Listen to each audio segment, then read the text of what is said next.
మా బీజేపీ మిత్రులకు కూడా చెప్పాలి.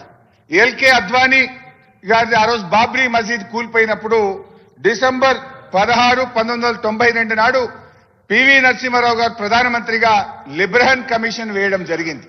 ఆ రోజు అద్వానీ గారి మీద, మురళీ మనోహర్ జోషి గారి మీద పివి నరసింహారావు గారి ప్రభుత్వం లిబ్రహన్ కమిషన్ వేస్తే ఇది భారతదేశంలో ఒక రికార్డు. ఈ కమిషన్ 17 సంవత్సరాలు నడిచింది. 48 సార్లు ఈ కమిషన్ కు ఎక్స్టెన్షన్ ఇచ్చారు. 17 ఏళ్లు శోధించి రిపోర్ట్ ఇచ్చారు. 17 ఏళ్ల తర్వాత రిపోర్ట్ ఇస్తే ఆనాడు వాళ్ళ మీద కమిషన్ వేస్తే బీజేపీ నాయకులు ఇది అన్యాయం, మా మీద కమిషన్ వేస్తారా, ఇది రాజకీయ కక్ష సాధింపు, ఇది కుట్ర అని చెప్పి ఆ రోజు బీజేపీ కూడా దేశవ్యాప్తంగా ధర్నాలు చేసింది. ఇందిరాగాంధీ గారి మీద వేస్తే కాంగ్రెస్ ఇది కుట్ర, ఇది రాజకీయ ప్రేరేపితం అన్నారు. బీజేపీ మీద వేస్తే ఇది కుట్ర, రాజకీయ ప్రేరేపితము అన్నారు. మరి మా మీద వేసింది కూడా ఇది రాజకీయ ప్రేరేపితం, ఇది కుట్ర మాత్రమే. అధ్యక్ష, ఫైనల్ గా ఏం జరిగింది? ఆ రోజు లిబ్రహన్ కమిషన్, మీరు మాట్లాడేటప్పుడు లిబ్రహన్ కమిషన్ రిపోర్ట్ కూడా ఏమైందంటే అధ్యక్ష, 8B కింద ఆ రోజు ప్రొసీజర్ సరిగ్గా ఫాలో కాలేదని ఆనాడు అద్వానీ గారి మీద, మురళీ మనోహర్ జోషి గారి మీద వేసినటువంటి దాన్ని ఆ రోజు కోర్టు కొట్టివేసింది. సో ఎప్పుడైనా కూడా ప్రొసీజర్ ఫాలో కాకపోతే 1952 కమిషనర్ యాక్ట్ కింద అధ్యక్ష ఇవి నిలబడవు. అందువల్ల ఇప్పుడు ఘోష్ కమిషన్ రిపోర్టు కూడా ఇది డెఫినెట్ గా కోర్టుకు ఎప్పుడైతే 8B 8C ఇవ్వలేదని అర్థమవుతుందో ఈ మంత్రి గారు వెంకటరెడ్డి గారు స్పీకర్ సార్ గౌరవ సభ్యులు సీనియర్ శాసనసభ్యులు హరీష్ రావు గారికి మీరు కోర్టు కేసులు దాని గురించి ఇప్పుడు మాట్లాడదామే కాదు, మీరు మేడిగడ్డ, అన్నారం, సుందిళ్ళ బ్యారేజ్లు దాని ద్వారా రాష్ట్రానికి 1,00,000 కోట్ల ప్రజాధనాన్ని దుర్వినియోగం చేసి అక్రమాలకు అవినీతిలు పాడుపడి ఈరోజు దాని మీద చర్చ జరుగుతున్నప్పుడు ఈ కేసుల విషయం ఇవన్నీ అంటే నువ్వు కోర్టు పరంగా కోర్టుకు పోయి స్టే తెచ్చుకోనో ఘోష్ కమిటీని రద్దు చేసో నువ్వు శిక్ష తప్పించుకోవాలనో ఏదో చూస్తున్నట్టు నువ్వు మాట్లాడుతున్నట్టు నాకు అర్థమైంది. నేను ఒక్కటే రిక్వెస్ట్ చేస్తున్నా, మీరు మేడిగడ్డ ఇవన్నీ అక్కడ ఎక్స్పర్ట్ చెప్పిన దానికి కాదని తుమ్మిడిగడ్డ దగ్గర మొదలుపెట్టిన ప్రాజెక్టుని ఎప్పుడో కంప్లీట్ అయ్యే ప్రాజెక్ట్ అది కాంగ్రెస్ గవర్నమెంట్ లో మొదలుపెట్టి ఇప్పటి వరకల్లా చేవెళ్ల వరకు నీళ్ళు వచ్చి పచ్చగా పారి ప్రాజెక్ట్ అది. ఆ దాన్ని ఆపి మీరు కమిషన్ల కోసం కిందికి పోయి 3 లిఫ్టులు తీసుకొచ్చి మళ్ళా కిందికి నీళ్ళు వదిలిపెట్టాలి. నేను ఒకటి చెప్తున్నా ఎగ్జాంపుల్, నాకు పొరపాటు గ్రాపాటు మరొక్కసారి ఇట్లా ఈ టీఆర్ఎస్ గవర్నమెంట్ వస్తే కింద పోలవరం దాకా 3 లిఫ్ట్ పెట్టి మళ్ళీ 1,00,000 కోట్లు దోసుకుంటుండే వీళ్ళు. నేను ఒకటే అడుగుతున్నా, ఒకటే మీరు క్లియర్ గా ఈ సబ్జెక్ట్ మీద రండి. అది రేపు వచ్చినప్పుడు మళ్ళీ రేపు సెషన్లను ఈ ఘోష్ కమిటీలు ఏ కేసులు జరిగినాయి, 1975 ఏం జరిగినాయి ఇవన్నీ తర్వాత మాట్లాడదాం. ఇప్పుడు దీంట్లో అవినీతి జరిగింది, మేడిగడ్డ కుంగిందా లేదా, అది ఎన్డీఎస్ఏ రిపోర్ట్ ఏమిచ్చింది, ఈ మిగిలిన రెండింటికి కూడా మేము గ్యారెంటీ ఇవ్వలేము, ఇప్పుడు పోతే తెలియలేము అని క్లియర్ కట్ ఎన్డీఎస్ఏ రిపోర్ట్ ఉంది. దాని మీద మాట్లాడటానికి ఇంత సీరియస్ సబ్జెక్ట్ మీరు ఎక్కడో తీసుకెళ్లి డైవర్ట్ చేసి మీరు తప్పించుకోలేరు. మీరు ఘోష్ కమిటీ కాదు కదా, ప్రజలు శిక్షించరు. ఎన్నికల ముందు జరిగిన దాన్ని కానీ కాళేశ్వరం చేసిన అక్రమాల మీద ప్రజలు ఆల్రెడీ శిక్షించును, మీరు అనుభవిస్తును, అప్లపాలు చేసిను, రాష్ట్రాన్ని అప్లపాలు చేసి మీరు శిక్ష అనుభవిస్తున్నప్పుడే శిక్ష మీకు లోపల అనుభవిస్తున్నారు కదా. కొత్త రాష్ట్రాన్ని అప్లపాలు చేసి మీరు శిక్ష అనుభవిస్తున్నారు.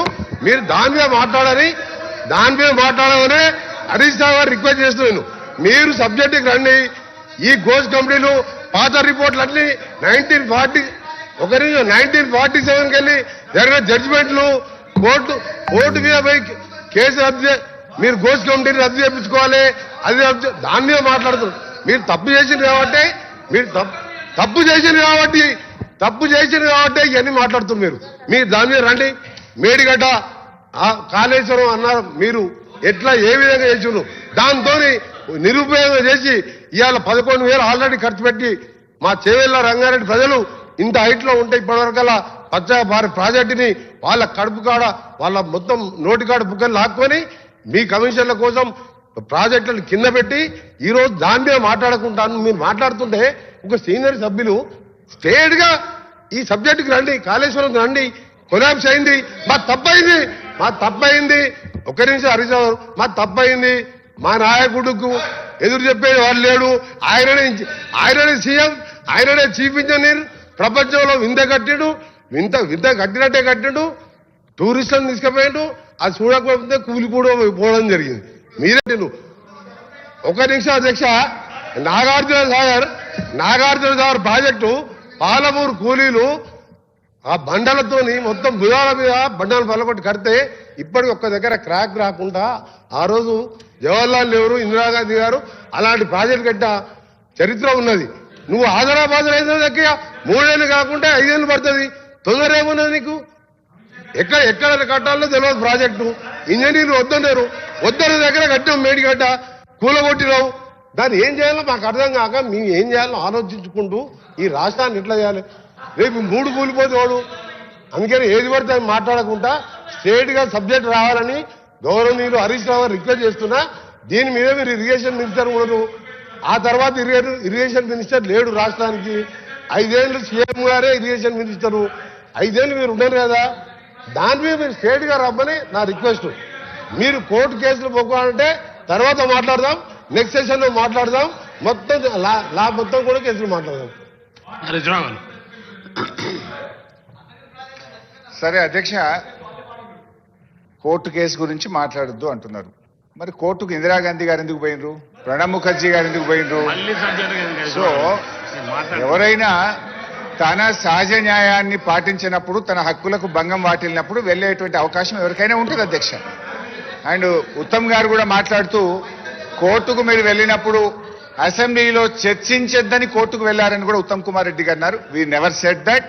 మేము ఈ కేసును ఈ రిపోర్ట్ ను క్వాష్ చేయమని వెళ్ళాం తప్ప అసెంబ్లీలో చర్చిద్దామనేటువంటి విషయాన్ని మాట్లాడండి. ఇరిగేషన్ మినిస్టర్ గారు.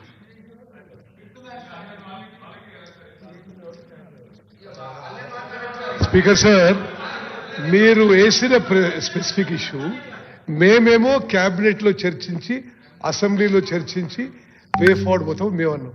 మీరేమన్నారు? అసలు ఇంటరిమ్ స్టే అడిగినరు. శాసనసభలో కూడా చర్చ ఉండకూడదు అని మీరు ఆ కోర్టులో ప్లే చేసుకున్నారు. మాట్లాడండి హరీష్ రావు. ఉత్తమ్ గారు పాపం సరిగా ప్రిపేర్ కానట్టున్నాడు. Let him check the report. మీ అడ్వకేట్ జనరల్ ఫోన్ చేసి తెప్పించుకోండి, నా పిటిషన్ తెప్పించుకొని చదువుకోండి. Come prepared. మీరు చెప్పినవన్నీ కూడా చాలా బద్దాలనే. I will come to you. So గౌరవనీయులు కోమటిరెడ్డి వెంకటరెడ్డి గారు పెద్దలు మాట్లాడుతూ, వెంకన్న మాట్లాడుతూ ఏమన్నాడంటే, హరీష్ రావు గారు మీరు సబ్జెక్ట్ మాట్లాడండి, మాట మార్చొద్దు అన్నారు. మాట మార్చుడు కోమటిరెడ్డి వెంకన్నకు అలవాటు ఉంటుంది తప్ప నాకు ఉండదు. విషయం చెప్పాలి. మీరు అనుమతిస్తే అధ్యక్ష, కోమటిరెడ్డి వెంకటరెడ్డి గారు కాళేశ్వరం ప్రాజెక్టు మీద మాట్లాడిన వీడియో తెచ్చాను. ఒక్క నిమిషం ఆ వీడియో చూపిస్తాను. అరే ఇదే వెంకటరెడ్డి గారు, ఈ చరిత్రలో కాళేశ్వరం లాంటి గొప్ప ప్రాజెక్టు లేనే లేదు అని వెంకటరెడ్డి గారు మాట్లాడారు.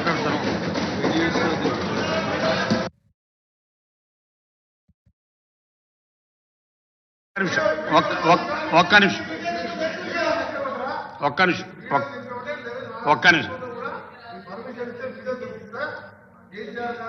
ఇస్తాను. ఒక్క నిమిషం. మీరు వీడియోలో ఇక్కడ ప్రదర్శన రూలింగ్ ఉందండి. మీరు మళ్ళీ వీడియోలో ప్రదర్శిస్తే ఎట్లా? మీరు సబ్జెక్టు మాట్లాడమని చెప్పినారు, మళ్ళీ వీడియోలు ప్రదర్శిస్తే ఎట్లా? మీరు వీడియోలు ప్రదర్శిస్తే ఎట్లా?